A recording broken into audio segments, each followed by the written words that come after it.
Well, some are now questioning whether the government's policies are the answer to the country's dire unemployment rate, or do we need a radical change? Let's discuss that in more detail now. And Miriam Altman is with us from the National Planning Commission. Good evening and thank you very much for joining us. So officially, a quarter of South Africa's workforce now is without employment.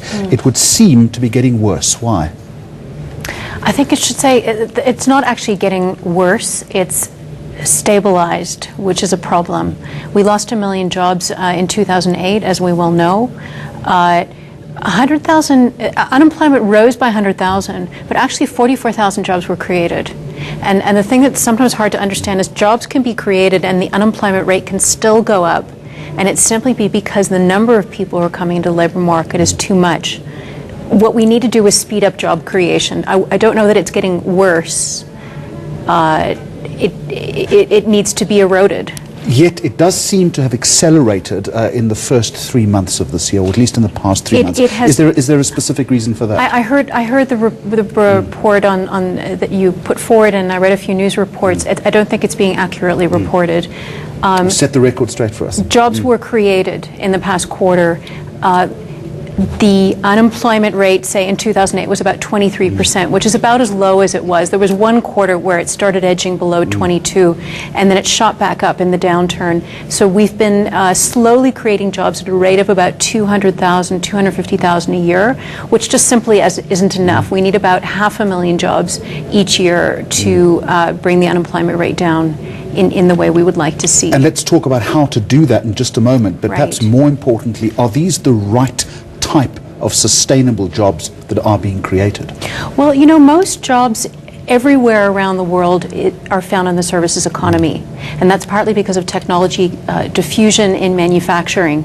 It's a feature everywhere, even in places like China, that not many jobs are actually created in goods manufacture.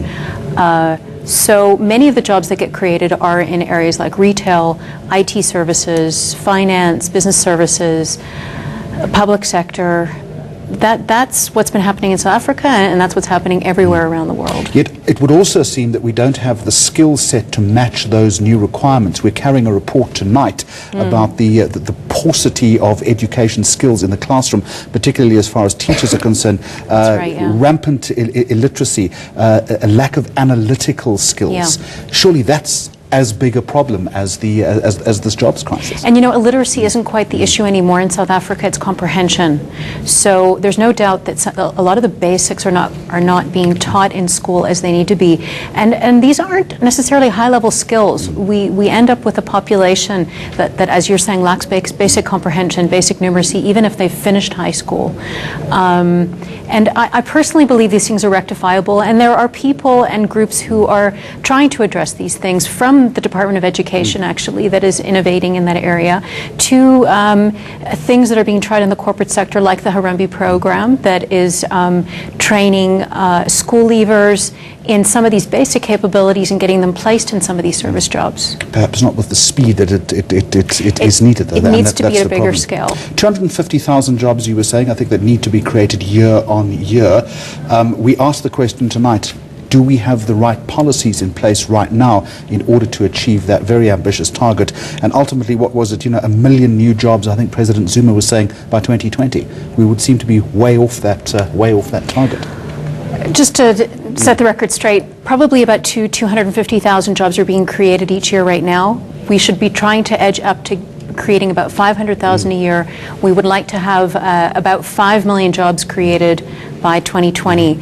Do we have the right policies? I think that what we need to do is increase the pace and scale that we're working at. So we spoke about one key area, which is improving the basic capabilities that are imparted in the school system, and I personally have a passion and desire to see more being done for school leavers, given that we've got a lot of kids who have left school without the basic capabilities. Most of them will probably work in the services economy, and really what they need are core things like communication, personal mastery. All of those things are areas that need more work. But equally on the flip side, and this is an important theme for the National Planning Commission, is there are core areas of the economy, like energy provision, which the pace at which it's available needs to accelerate, for sure.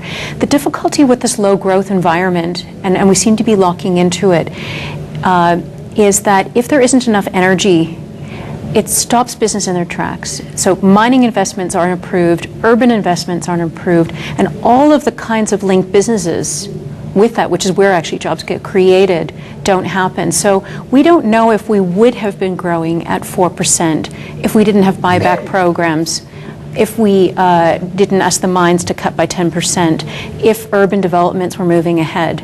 So this is why when we talk about employment in the national plan, we sometimes focus quite considerably actually on energy policy and those sorts of areas. None of what you're suggesting is a quick fix solution here. We don't really have the luxury of time because, you know, the longer we wait for policy to be implemented, the bigger that unemployment pool becomes. You know what, there is absolutely no way of fixing unemployment quickly. There is no way. And anyone who promises it is not telling the truth. However, there are things that can be done in the short term. For example, we could be ramping up the expanded public works program much more rapidly. The program now reaches probably around 400,000 to 600,000 people a year. In the national plan, we target 2 million. We believe that's possible. There have been a range of innovations in the area that devolves responsibility to communities. And again, in terms of the national plan, we feel that one of the most important things is going to be drawing in civil society to decision-making and participating in these solutions. Thank you very much for joining us. That's Miriam Altman with us here on Newsnight from the National Planning Commission.